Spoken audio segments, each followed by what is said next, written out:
तिचा मायेचा पदर माझ आभाळ भरला, देवाकडं तुझ काय मागना, देवाकडं तुझ काय मागना. सुकलेलं झाड जरी तिच्या सावलीत बरी, वाटू लागली ग जिंदगी माझी, वाटू लागली ही जिंदगी माझी.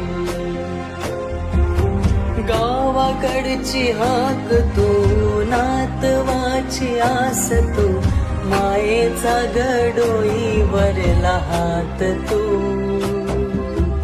केवड्याचं पान तू, कस्तुरीचं रान तू, पांघुळल्या जीवाचं गव्हाण तू.